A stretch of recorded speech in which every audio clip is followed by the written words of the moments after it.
Hello student, last lecture में हमने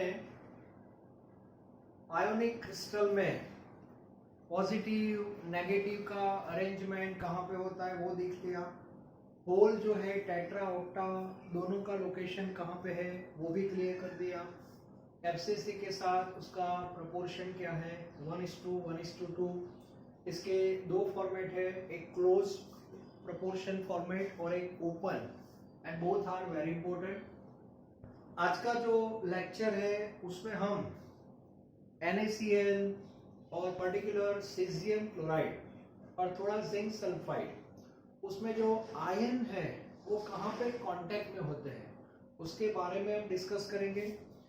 साथ में हम प्रोपोर्शन के बेस पे कुछ क्वेश्चंस जो आते हैं वो कॉन्सेप्ट भी आज हम क्लियर करने वाले हैं। तो आज का लेक्चर सबसे पहले हम बात करेंगे NaCl।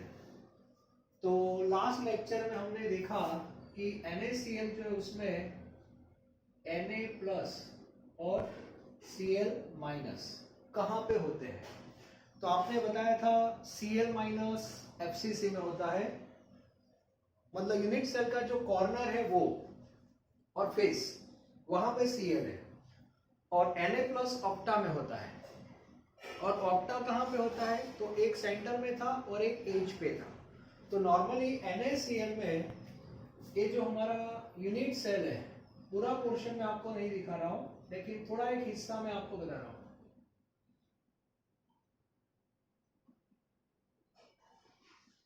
जिसमें सभी NaCl की मैं बात नहीं कर रहा हूं। यहाँ पे कौन था, यहाँ पे हमारा Cl- है और यहाँ भी हमारा Cl- है, और एज है उसका जो सेंटर है वहां पे कौन है Na+ है। तो ऐसा बोल सकते हैं कि नहीं, Na+ और Cl- जो कांटेक्ट में होते हैं वो एज पे होते हैं। मतलब यहाँ भी आप देखना, यहाँ पे कौन है, एक कॉर्नर है तो ये Cl- होगा।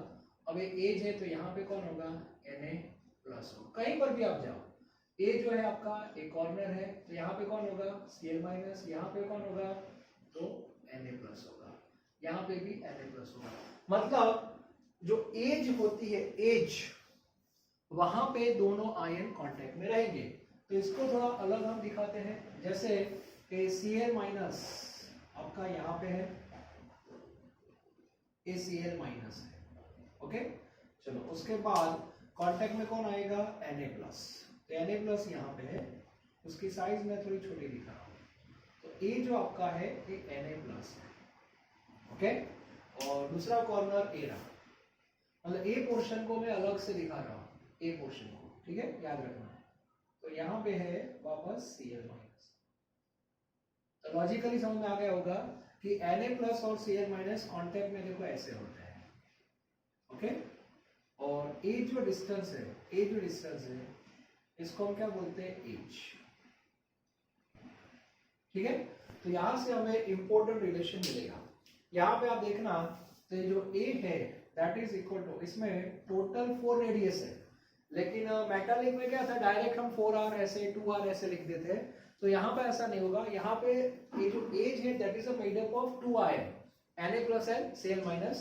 तो दोनों की रेडिएशन का रेडियस का एडिशन होगा। तो ए रेडियस किसकी है Cl- की, और ए रेडियस भी Cl- की है। मतलब 2r Cl- प्लस ए रेडियस Na+, ए रेडियस भी Na+, मतलब डायमीटर हो गया। सो 2r Na+, ऐसा हम लिख सकते हैं कि नहीं। And therefore r Na+ plus r Cl- is equal to A/2, and this is a important relation between radius and age। तो एग्जाम में NaCl में Na+ की रेडियस आपको दी है तो आप Cl- की फाइंड कर सकते हो। इफ यू हैविंग A, आपके पास A होना चाहिए, तो A से आप A कॉन्सेप्ट क्लियर कर सकते हो। तो A बहुत इंपॉर्टेंट पॉइंट है, ये आपका क्लियर होना चाहिए। ओके, सेकंड में बात कर रहा हूं सीजियम क्लोराइड की। सीजियम क्लोराइड में नॉर्मली BCC फॉर्मेट है, तो उसका जो पूरा यूनिट सेल था वो BCC फॉर्मेट में जाएगा।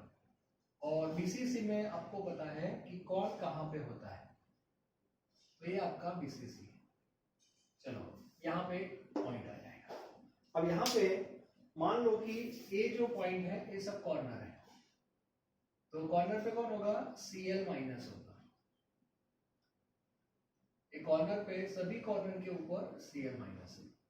आपको भी पता है कि Cl माइनस और CS प्लस ये सबकी साइज जो है वो सेम है, और बीच में जो आपको दिखाई दे रहा है वो आपका सीजियम है, यहाँ पे ये आपका CS प्लस है। और यहाँ पे आप देखोगे तो तीनों मतलब दोनों आयन कांटेक्ट में कहाँ पे आते हैं, तो इसको क्या बोलते हैं, डायगोनल ऑफ द क्यूब बोलते हैं। अब ए पोर्शन को मैं नीचे ले रहा हूँ अलग से, ओके, जैसे ये पोर्शन को मैंने यहाँ पे लिया वैसे ही, तो इसको ऐसे ही ड्रॉ करेंगे हम। तो सबसे पहले मान लो कि ऊपर है Cl, ये हमारा Cl माइनस है, ओके, इसके साथ है CS प्लस, कांटेक्ट में होता है, ये तो मिड पॉइंट इसलिए कांटेक्ट आपको नहीं दिखाई दे रहा। CS प्लस की जो साइज है वो भी ऑलमोस्ट Cl जैसी होती है, वो भी पता है, और नीचे ये भी आपका Cl ही है, ओके, और ये तीनों को आप कनेक्ट कर दो ऐसे, तो पता चल जाएगा कि ये तीनों कांटेक्ट में आ गए। अब मुझे बताओ ये जो डिस्टेंस है, ये डिस्टेंस, इसको हम क्या बोलते हैं, डायगोनल ऑफ द क्यूब, और इसको बोलते हैं √3a। तो यहाँ पे हमें जो रिलेशन मिलेगा वो ऐसा मिलेगा, √3a is equal to 2r Cl minus plus 2r CS plus, क्योंकि यहाँ भी ऐसा ही होगा ना, दो रेडियस किसकी होगी, Cl की होगी, और दो रेडियस किसकी होगी, सीजियम की होगी। तो यहाँ भी हमें एक इंपॉर्टेंट रिलेशन मिलेगा, दैट इज RCS प्लस और RCl minus is equal to √3a/2। So this is another important relation.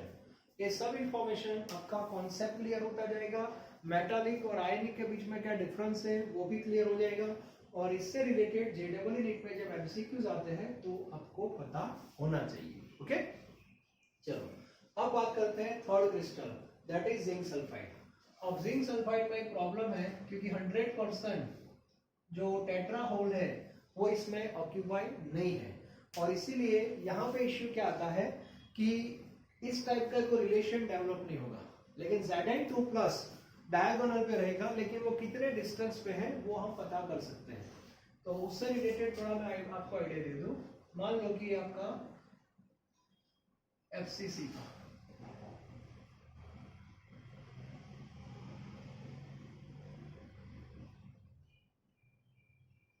सामने ड्रॉ किया था। अब तो आपको पता चल गया होगा कि हम इसको कैसे ड्रॉ करते हैं, ओके, पूरा क्लियर हो गया आपका। यहाँ से बॉर्डर बनाते थे, ओके, और बाद में ये सबको ऐसे अरेंज कर देते थे, ये हो गया आपका, ओके। अब आपको पता है कि इसमें सल्फर कहाँ पे है, तो ज्यादा नहीं मैं इसकी बात कर रहा हूँ। मान लो कि यहाँ पे आपका सल्फर है और यहाँ भी आपका सल्फर है, सभी कॉर्नर के ऊपर सल्फर होता है, आपको पता है। अब इसमें Zn2 प्लस कहाँ पे होता है, तो Zn2 प्लस मान लो कि एक छोटे छोटे क्यूब थे जिसको टेट्राहेड्रल होल बोलते हैं, तो ऑल्टरनेटिव पे Zn2 प्लस था। मान लो कि यहाँ पे Zn2 प्लस है, तो इसके पीछे वाले में यहाँ पे नहीं होगा, तो यहाँ पे होगा, यहाँ पे नहीं होगा, इसके नीचे होगा। तो इस बेस पे आप पूरा दिखा सकते हैं, मतलब ये जो डायगोनल है उसको ही मैं टारगेट कर रहा हूँ। देखो कैसे,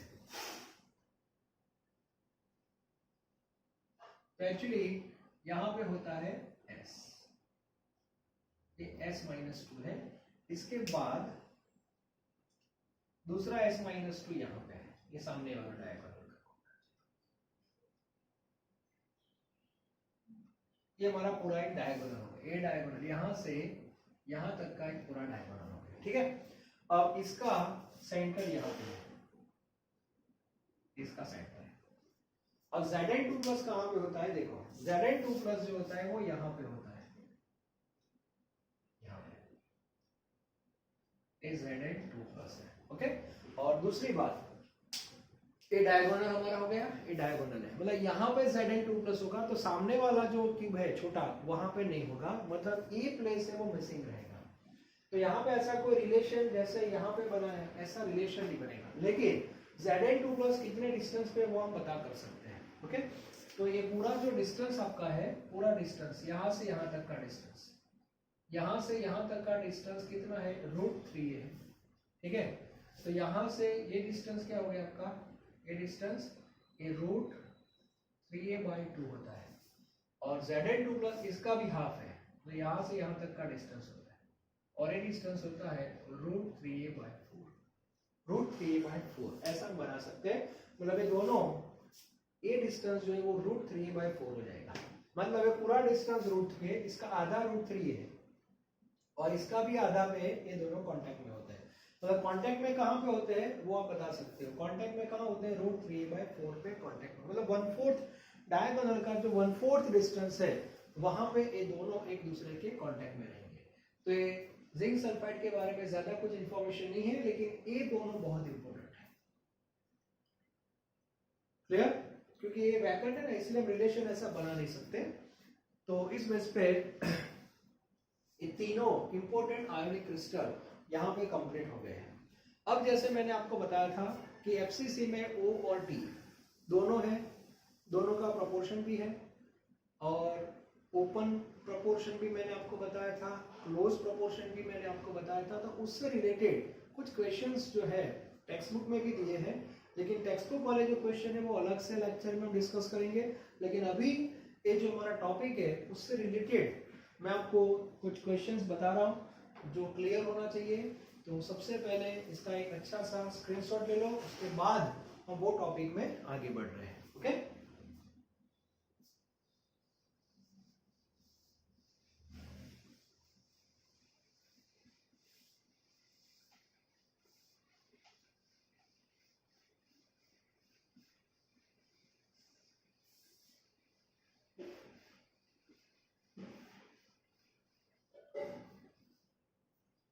अब देखो कैसे क्वेश्चंस आते हैं उसके बारे में हम डिस्कशन कर रहे हैं। फॉर एग्जांपल ये सब क्वेश्चन ही है। पहले हम एटम के फॉर्म में ही जाएंगे कि एटम को कहाँ कहाँ पे रखते हैं, फिर हम उसको वहां से निकाल भी सकते हैं। तो सबसे पहले मेरा क्वेश्चन इस बेस पे रहेगा कि ए जो है वो एफसीसी में है, चलो क्लियर। उसके बाद बी कहाँ पे है, तो मैंने बता दिया कि बी ऑक्टा में है, गुड। और सी कहाँ पे है, टेट्रा में। Simple question, okay. तो ये जो क्रिस्टल बनेगा इसकी फॉर्मूला क्या होगी, that is our question, simple question. मतलब इतना क्लियर होना चाहिए, ए एफसीसी में मतलब यूनिट सेल के सारे कॉर्नर, एक कॉर्नर और फेस वहां पे ए होगा, क्योंकि एफसीसी मैंने पहले बोल दिया था कि ये कोई सिंगल लोकेशन नहीं है। तो कॉर्नर और फेस सभी लोकेशन पे ए रहेगा आपका, ओके, नंबर 1। बी कहाँ रहेगा, ऑक्टा में, मतलब एक भी रहेगा आपका सेंटर में, क्योंकि एक ऑक्टा सेंटर में होता है, और बाकी के 12 कहाँ पे होते हैं, एज पे। तो जहां पे एज है वहां पे बी रहेगा और एक सेंटर में रहेगा। और सी टेट्रा में है, मतलब जो भी छोटे छोटे क्यूब है, 8 क्यूब एफसीसी के अंदर, वहां पे सब सी है। तो आपके पास इसका कंडेंस फॉर्म अभी यूज कर रहे हैं हम। तो एफसीसी, ओ और टी एक सीक्वेंस मैंने बनाई है। सबसे पहले इसका जेड लिखो, तो एफसीसी का जेड क्या होगा, 4, इसका जेड भी 4 होगा, और इसका जेड होगा 8। ये क्लियर होना चाहिए। उसके बाद 1:2, 1:2। तो बाद में एफसीसी में ए है, यहाँ पे बी है, यहाँ पे सी है, तो फॉर्मूला बनेगी ABC2। ये क्लियर हो, ये फॉर्मूला बनेगी ABC2। तो ऐसे सिंपल क्वेश्चन भी आपको पता होने चाहिए। यहाँ पे मैंने सारे लोकेशन मानो तो फिलअप कर दिए हैं, तो सारे कॉर्नर फिलअप कर दिए, सारे फेस फिलअप कर दिए, सारी एज फिलअप कर दी, सेंटर में भी आ गया, और टेट्रा भी हो गया। मतलब एक क्वेश्चन ऐसा है कि सारे पॉइंट जो हम पढ़ते हैं वो सब आ गए इसमें। अब ये लोग क्या करते हैं, उसमें से पर्टिकुलर जगह से कुछ एटम को निकालते हैं, और बाद में आपको फॉर्मूला को फिर से लिखना है। तो ऐसे क्वेश्चन नॉर्मली रहेंगे। तो दूसरा क्वेश्चन मैं ऐसे बना रहा हूँ, मान लो कि फिर से एक बार ए कहाँ पे है, एफसीसी में है, बी कहाँ पे है, चलो ऑक्टा में है, गुड। और सी कहाँ पे है, टेट्रा में। मतलब सबसे पहले मैंने सबको फिलअप कर दिया, okay. If okay all atoms, if all atoms are, if all atoms are removed from the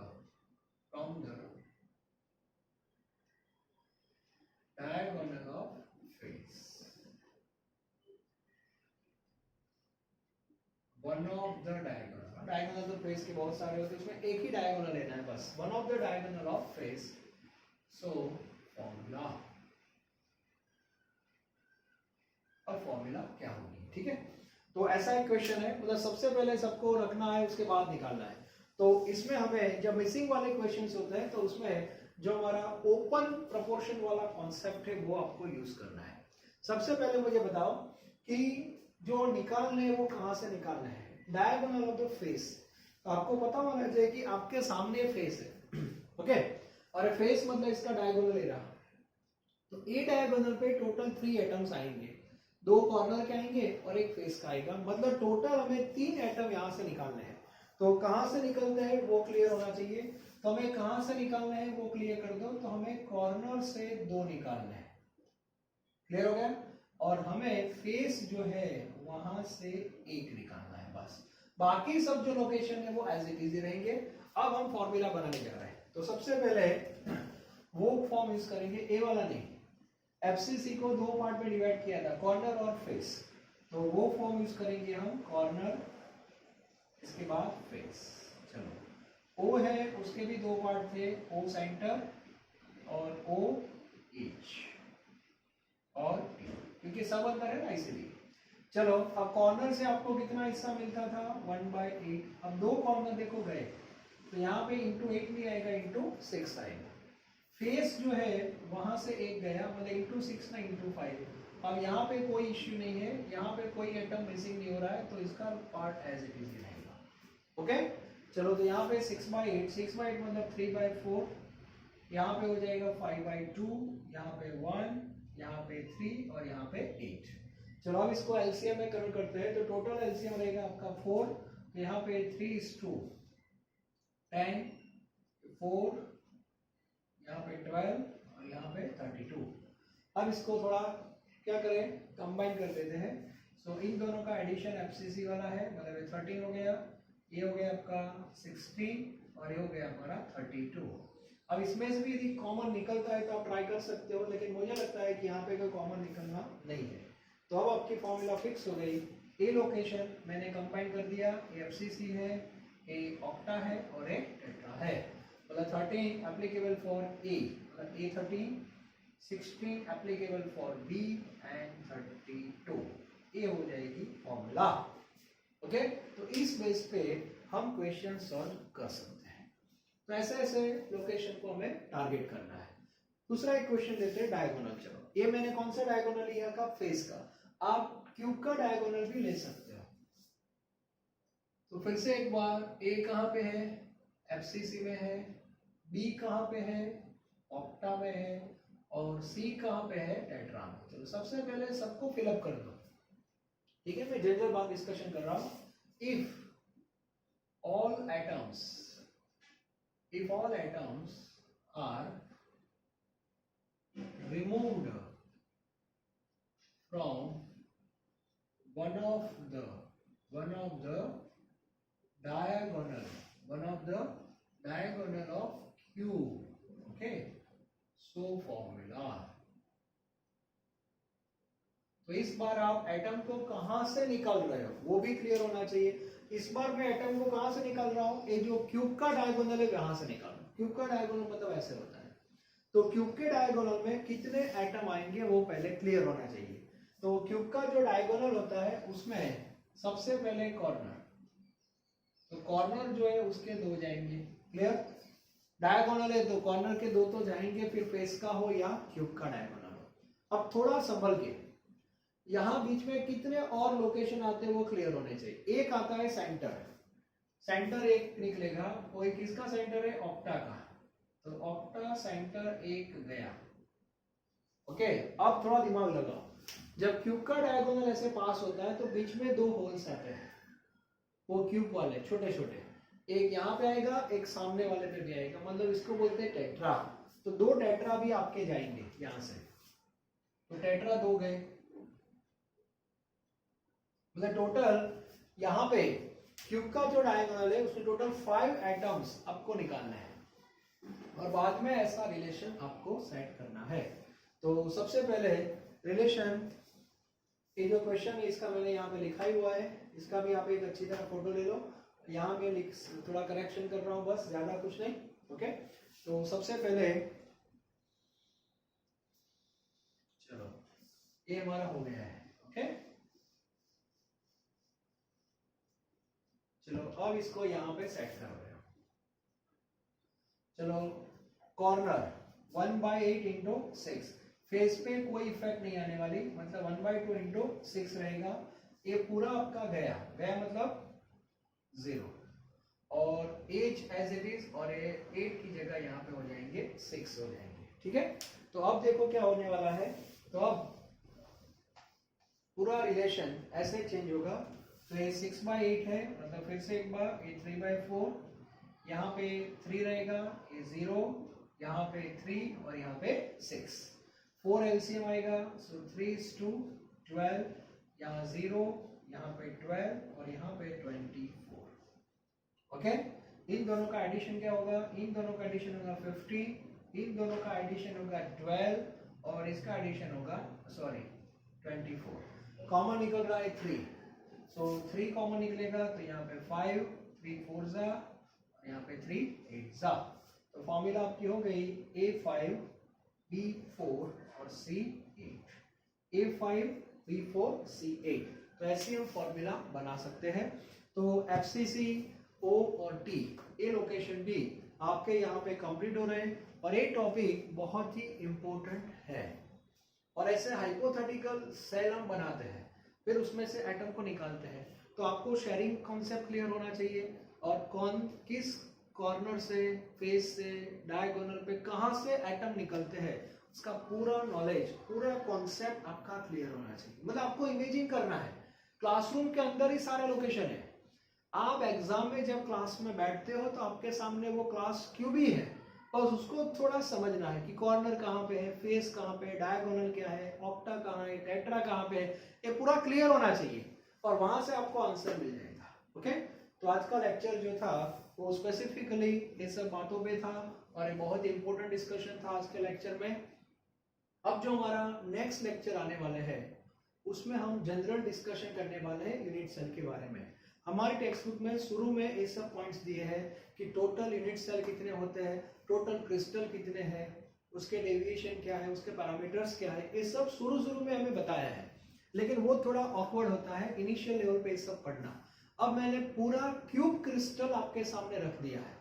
cube में ये जो हम बोलते हैं ना प्रिमिटिव, सिंपल, मतलब बीसीसी और एफसीसी, ये क्यूब के एग्जैक्टली डेविएशन है, उसके डिफरेंट टाइप है। तो इस हिसाब से क्रिस्टल टोटल 7 है, और if you consider their deviation, their total 14 type of arrangement हमारे पास होती है। और उसको डिफरेंशिएट करने के लिए पैरामीटर्स, एंगल, ये सब बातें हैं। तो ये सब डिस्कशन हम नेक्स्ट लेक्चर में करने वाले हैं। तो टेक्स्ट बुक में इनिशियल लेवल पे जो डायग्राम दिए हैं उससे स्टूडेंट कभी टेंशन में आ जाते हैं कि यार ये सब क्या है। तो अब आपको टेंशन लेने की कोई जरूरत नहीं है। तो नेक्स्ट लेक्चर जो हमारा रहेगा वो उससे रिलेटेड है। तो जब आप लेक्चर देखोगे नेक्स्ट हमारा, तो आपके पास टेक्स्ट बुक होनी चाहिए। तो टेक्स्ट बुक में से मैं आपको बताऊंगा, एनसीईआरटी की टेक्स्ट बुक हमारी है, वो आपको साथ में लेके बैठना है। तो वहाँ पे हम डिस्कशन करेंगे डायरेक्टली कि चलो एक टॉपिक यहाँ पे है, तो आपको भी क्लियर होना है। Okay, so thank you very much.